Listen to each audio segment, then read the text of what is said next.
Et là, tout devient ordinaire, et ils savent scientifiquement qu'entre l'âge de 5 et 7 ans, ils ont développé des facilités critiques. Ils commencent donc à développer ces capacités critiques. Et bien sûr, c'est accéléré par la télévision et tout le reste, parce qu'ils recueillent plus de données. Je suis votre hôte, Dr Joe Dispenza. Commençons. Nos pensées véritables créent la réalité. La conscience et l'énergie créent la réalité. Pas seulement certaines pensées, mais toutes nos pensées créent la réalité. Et que les étudiants acquièrent des connaissances et des informations afin de pouvoir avoir une réalité plus étendue, car si nous avons une petite base de connaissances, alors nous avons une petite réalité. Et si nous avons une plus grande base de connaissances, alors nous avons une chance d'expérimenter une plus grande réalité. Ainsi, l'étudiant devient un scientifique dans la réalité en voyant quelles pensées produisent un certain résultat. Et la troisième prémisse, c'est de faire connaître l'inconnu. Qu'est-ce que cela signifie pour quelqu'un de commun ? Notre pensée produit la réalité. Si nous avons un niveau de pensée plus élevé et que nous nous donnons la permission d'analyser, de scruter et d'examiner les hypothèses et les possibilités à l'intérieur de notre cerveau, alors nous commencerons tout d'un coup à avoir des changements dans notre réalité. Donc, en faisant connaître l'inconnu, le cerveau humain est conscient.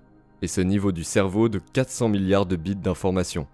Mais nous ne sommes conscients que de 2000. Savez-vous ce que sont ces 2000 ? Si vous avez mal au dos, si vos chaussures sont trop serrées, si vous portez un chapeau, si vous avez faim, si vous vous ennuyez, si vous êtes fatigué. Il n'est conscient que des informations qui ont trait au corps physique. C'est là que nous vivons. Notre esprit vit dans la mer des 400 milliards de bits d'informations qui bombardent constamment notre cerveau en une seconde. Mais nous continuons à choisir la même entrée dans notre cerveau. Et la première loi de l'esprit s'appelle la loi de l'association. La loi de l'association est la façon dont le cerveau jaune fonctionne. Nous utilisons ou identifions les expériences passées pour construire un modèle plus grand. Nous nous identifions avec nos connaissances. Quand vous associez, vous puisez dans votre base de connaissances actuelle pour être capable de comprendre. Est-ce que je n'ai pas dit qu'un neurone ressemble à un grand arbre ? Combien de personnes s'imaginent ça ? Au moment où vous l'imaginez, vous l'associez quoi ? Un neurone avec un arbre. Et vous vous dites « Ah oui, je sais à quoi ça ressemble ». Donc, nous apprenons par ces associations, et ces associations développent une base pour écouter. Il effectue un travail de base pour accepter les choses comme ordinaires ou communs. Quand vous êtes enfant, pourquoi les enfants interagissent-ils constamment avec leur environnement ? Ramassent-ils des objets et font-ils toutes ces choses ? Parce que leur cerveau apprend à une vitesse alarmante. Et ce qu'ils font, c'est essayer d'organiser les lois pour que tout devienne ordinaire. Et ils savent scientifiquement qu'entre l'âge de 5 et 7 ans, ils ont développé des capacités critiques. Donc ils commencent à développer ces capacités critiques. Et bien sûr, c'est accéléré par la télévision et tout le reste parce qu'ils recueillent plus de données à un taux alarmant qui leur communique des informations auxquelles s'associer. La loi de l'association dit « Je m'associe à ma base de connaissances actuelle pour être capable de comprendre un autre concept ou une autre idée. » C'est une bonne chose. C'est une bonne chose que le cerveau jaune devrait faire. La deuxième loi du cerveau s'appelle la loi de la répétition. Et la loi de la répétition dit « Si je fais quelque chose encore et encore, que va-t-il se passer ? Cela va devenir commun, ordinaire ou facile. Pensez à n'importe quelle compétence ou tâche que vous avez déjà apprise. Au début, vous commencez à l'apprendre et c'est difficile, vous n'y arrivez pas. Mais que faites-vous ? Vous vous entraînez encore et encore jusqu'à ce que cela devienne commun, facile ou ordinaire. J'utilise cet exemple lorsque je donne mes cours aux étudiants débutants. Mais voici un excellent exemple de la loi de l'association, de la loi de la répétition. Quand j'étais à l'université et que j'avais des colocataires qui s'endormaient toujours quand ils étudiaient. Bien, j'étudiais à mon bureau et ils s'allongeaient sur leur lit et lisaient le livre. Et au bout d'un quart d'heure, je regardais par-dessus mon épaule et ils étaient plongés dans le livre, avec de la bave partout sur le livre. Maintenant, que dit la loi d'association, la loi de répétition ? La loi d'association dit « j'associe le livre avec et je vais au lit chaque », donc ça va être un processus ordinaire ou inconscient. Et vous pouvez garantir que dans 15 minutes, ce modèle associatif va les endormir. Vous comprenez ? Donc nous avons appris par la loi de l'association, la loi de la répétition, et il donne lieu à des habitudes et des comportements, et c'est une grande chose. C'est comme ça que nous construisons des modèles de pensée. Si je disais, si vous pouviez voir les nerfs qui sortent de la colonne vertébrale, ils ressemblent à des spaghettis qui sortent de là. Tout le monde peut voir à quoi ça ressemble ? C'est ainsi que nous nous associons. Vous avez rendu ce processus peu commun, très commun. Vous l'avez rendu ordinaire. Vous avez dû le repasser dans votre esprit. Vous avez dû le modéliser dans votre cerveau.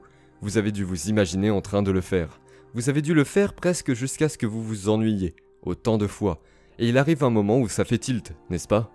Et ce qui était un processus très linéaire devient très non linéaire. Et au moment où cela se produit, cette partie du cerveau approuve ce réseau neuronal. Elle lui donne la permission d'avoir lieu. Et quand cela se produit, vous pouvez conduire votre voiture, avoir une conversation, boire une tasse de café, parler au téléphone, conduire avec votre genou, faire toutes ces choses, non? Mais si je vous demandais de faire ça quand vous étiez en train de commencer, il n'y a pas assez de connexion neurologique là-haut. Alors je leur ai dit, et je faisais appel au neurologue dans la salle, j'ai dit, donc neurologiquement, si nous pouvons faire ces connexions dans notre cerveau et que vous avez la science de manifester quelque chose à partir de rien et de nulle part, alors, est-ce que tout le monde est d'accord avec moi que le moment où nous entraînons cela encore et encore, ce processus peu commun deviendra très commun? Pourriez-vous avoir une conversation à table et manifester une miche de pain? Vous pourriez absolument le faire. Ce ne serait pas un effort à faire, tout comme conduire votre voiture, car elle serait reliée neurologiquement à cette partie du cerveau. Et une fois que c'est branché ici, ça devient très ordinaire. Toutes ces voitures, ces maisons et tout le reste, peu importe ce que c'est, ce sont des symboles de ce à quoi ressemble une personne qui parvient à ce concept appelé abondance, n'est-ce pas? Donc si ces choses les aident à s'associer à quelque chose qui crée un sentiment d'abondance et qu'ils construisent leur tableau de visualisation pour les aider à clarifier leur attention, alors c'est bien. S'ils associent des objets ou des choses matérielles, ils diront que c'est là que je sais que je suis abondant. C'est bien. D'autres personnes diront, l'abondance signifie simplement que j'ai plus que ce dont j'ai besoin, et je suis heureux avec ça. Et pour eux, il y a un sentiment qui est associé à cela. Et quand ils commencent à rêver de leur avenir, ils peuvent se voir dans une scène ou se voir d'une certaine manière. Peu importe ce que la personne doit faire pour y arriver, parce qu'une fois qu'elle a son abondance, et cela arrive souvent dans notre travail, quand vous avez enfin tout ce que vous voulez, il n'y a qu'une seule chose que vous allez vous demander. Comment je vais contribuer au monde? Comment je vais faire la différence? Nous utilisons donc différents outils pour aider les gens à en arriver là. Mais si la personne fait un tableau de visualisation et qu'elle se dit « Quand j'aurai ma nouvelle voiture, ma nouvelle maison, ma nouvelle relation, je me sentirai vraiment bien ».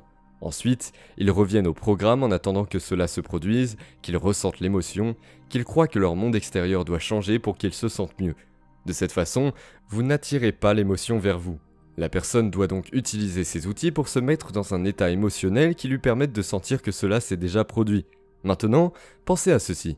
Si vous vous levez d'un processus créatif et que vous vous sentez reconnaissant, vous ressentez un amour pour la vie, une joie pour l'existence, une passion pour le moment présent. Vous ne serez pas à la recherche de votre avenir, car vous aurez l'impression qu'il est déjà arrivé. Et au moment où nous commençons à ressentir ces émotions auto-limitatives, que nous ressentons la séparation, puis nous recommençons à le chercher. Si vous attendez, vous ne créez pas, vous êtes à nouveau dans la séparation. Donc, peu importe ce que vous devez faire pour atteindre l'état d'être. Et qu'est-ce qu'un état d'être? Les pensées sont le vocabulaire du cerveau. Les sentiments sont le vocabulaire de votre corps. Comment vous pensez et comment vous vous sentez créez votre état d'être. Donc si vous vous réveillez le matin et que vous reprenez vos esprits avec une ardoise propre, et que vous vous dites « je ne ressens rien », et vous dites « eh bien, laissez-moi continuer à penser à tous les problèmes de ma vie », eh bien, tous ces problèmes sont liés à différentes personnes ou différents objets et choses à différents moments et endroits. Au moment où vous vous souvenez de vos problèmes, une mémoire est un enregistrement du passé. Vous pensez au passé. Chacun de ces problèmes est associé à une émotion. Donc tout d'un coup, vous commencez à vous sentir malheureux. Vous commencez à vous sentir amer. Vous commencez à vous sentir frustré. Maintenant, votre corps est dans le passé. Donc la plupart des gens créent un état d'être qui est connecté à leur passé. Et s'ils sont dans un passé familier, alors ils vont avoir envie d'un futur prévisible et ils vont retomber dans la routine. Donc nous voulons que les gens deviennent très clairs sur cette vision de leur avenir, peu importe comment ils le font, et commencent à combiner cette intention claire avec une émotion élevée. Et plus l'émotion qu'ils ressentent de la vision qu'ils créent est forte, le plus ils se sentent modifiés à l'intérieur d'eux, le plus de choses auxquelles ils vont prêter attention, les images dans leur esprit. Et maintenant, ils se souviennent de leur futur. Et biologiquement, c'est exactement la même chose que de se souvenir de son passé. En fait, si vous n'êtes pas défini par une vision du futur, cela signifie que vous rendez votre passé plus réel que votre futur. Vous tombez amoureux de votre passé. Vous êtes plus amoureux de votre passé que de votre avenir. Vous croyez plus en votre passé qu'en votre avenir. Quand vous arrivez à ce moment où vous avez ce sentiment, c'est votre boussole. Parce que ce sentiment va conduire vos comportements. Il va conduire plus de ses pensées. Et quand vous ressentez ce sentiment et qu'il est viscéral, aucune personne, aucune chose, aucune expérience ne se mettra entre vous et cette vision. Et vous serez initié par l'univers à la richesse, vous serez initié à la santé, vous serez initié à la liberté. Tous ces gens qui se sont guéris de tous ces différents problèmes de santé, ils sont si humbles et si heureux, et ils se sentent si bien qu'ils n'échangeraient jamais ce sentiment à cause de ce que vous pensiez d'eux. Ils ont laissé ce programme derrière eux il y a longtemps. En fait, ils ne se soucient pas de ce que vous pensez d'eux.